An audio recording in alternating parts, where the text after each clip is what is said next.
सो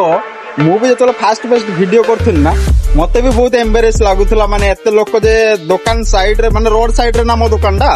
ଏମ୍ବାରେସ୍ ଲାଗୁଥିଲା ମାନେ ମୋବାଇଲ ଖୁଲତେ ମୁଁ ମୋବାଇଲ ରଖି ଦଉଥିଲି ତାପରେ ଯାଉ ଏବେ ଟିକେ ଆପଣ ମାନଙ୍କ ସହଯୋଗରୁ ଟିକେ ଭ୍ୟୁ ଭଲ ଯାଉଛୁ ତ ସେଥିପାଇଁ ଆଉ ଡରଟା ବି ମାନେ ଆସ୍ତେ ଆସ୍ତେ କରିକି ମୋର ହଟିଗଲାଣି ତ ସେଇଠି ଯେତିକି ଅଛନ୍ତି ସାଇକେଲ ଦୋକାନରେ ମାନେ ସବୁ ଚାହିଁଛନ୍ତି ତ କିଛି ନାହିଁ ଲାଜ କରିବାର ନାହିଁ ଭାଇ ତମ ପେଟ ତମେ ପୋଷୁଛ ମାନେ ତମ ଘର ଲୋକ ପୋଷୁଛନ୍ତି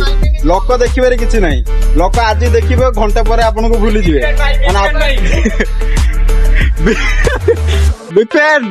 ମୋରାଲ ଅଫ ଦ ଷ୍ଟୋରି କି କଣ୍ଟେଣ୍ଟ କ୍ରିଏସନ ଯଦି କରୁଛନ୍ତି ତାହେଲେ ଲାଜ କରନ୍ତୁନି ଲୋକମାନେ ତ କେତେ ଜିନିଷ ଦେଖିବେ କେତେ କଥା କହିବେ ଥରେ ଟ୍ରାଏ କରନ୍ତୁ ହବନି ଦିଥର ଟ୍ରାଏ କରନ୍ତୁ ହବନି ତିନିଥର ବେଳକୁ ନିଶ୍ଚୟ ହବ ଟ୍ରାଏ ତ କରନ୍ତୁ ଫାଷ୍ଟ ମୋବାଇଲ ଟା କାଢିକି ପକେଟ ରୁ କ୍ୟାମେରା କାଢିକି ବ୍ୟାକ୍ ସାଇଡ ରେ କିଛି ନା କିଛି କୁହନ୍ତୁ ନିଜେ ନିଜର ହିଁ ସାହସ ହବା ଦରକାର ଆପଣ ଯେ କଣ୍ଟେଣ୍ଟ ତିଆରି କରୁଛନ୍ତି ସେଇ କଣ୍ଟେଣ୍ଟ ଉପରେ ଫୋକସ ଦିଅନ୍ତୁ ଆପଣ ମାନେ ଦେଖିପାରିବେ ତାପରେ ଆପଣଙ୍କର ସଫଳତାର ରହସ୍ୟ ଚାଲ ଏତିକି କହିକି ବେଶୀ ମୋଟିଭେସନ ଦେଇଦେନି ତ ଏତିକି କହିକି ଦୋକାନଟାକୁ ଫାଷ୍ଟ ଓପନ କରିଦବା 5ଟା ବାଜିଲାଣି 3:30 ମୂଳରୁ ଆସିଲେଣି ଦୋକାନ ଏତେ ପର୍ଯ୍ୟନ୍ତ ଓପନ ହେଇନି ସୋ ମୁଁ ବି ଯେତେବେଳେ ଫାଷ୍ଟ ଭିଡିଓ କରୁଥିଲି ନା ମତେ ବି ବହୁତ ଏମ୍ବାରେସ୍ ଲାଗୁଥିଲା ମାନେ ଏତେ ଲୋକ ଯେ ଦୋକାନ ସାଇଡ ରେ ମାନେ ରୋଡ ସାଇଡ ରେ ନା ମୋ ଦୋକାନଟା ଏମ୍ବାରେସ୍ ଲାଗୁଥିଲା ମାନେ ମୋବାଇଲ ଖୁଲତେ ମୁଁ ମୋବାଇଲ ରଖି ଦଉଥିଲି ତାପରେ ଯାଉ ଏବେ ଟିକେ ଆପଣ ମାନଙ୍କ ସହଯୋଗରୁ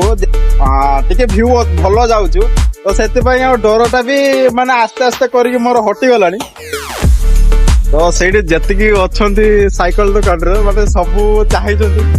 ତ କିଛି ନାହିଁ ଲାଜ କରିବାର ନାହିଁ ଭାଇ ତମ ପେଟ ତମେ ପୋଷୁଛ ମାନେ ତମ ଘର ଲୋକ ପୋଷୁଛନ୍ତି ଲୋକ ଦେଖିବାରେ କିଛି ନାହିଁ ଲୋକ ଆଜି ଦେଖିବେ ଘଣ୍ଟେ ପରେ ଆପଣଙ୍କୁ ଭୁଲିଯିବେ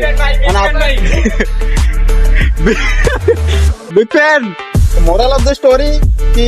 କଣ୍ଟେଣ୍ଟ କ୍ରିଏସନ ଯଦି କରୁଛନ୍ତି ତାହେଲେ ଲାଜ କରନ୍ତୁନି ଲୋକମାନେ ତ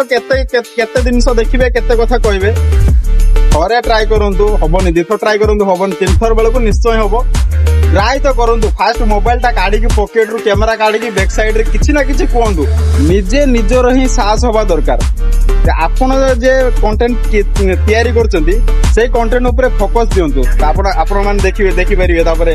ଆପଣଙ୍କର ସଫଳତାର ରହସ୍ୟ ଚାଲ ଏତିକି କହିକି ବେଶୀ ମୋଟିଭେସନ ଦେଇଦେନି ତ ଏତିକି କହିକି ଦୋକାନଟାକୁ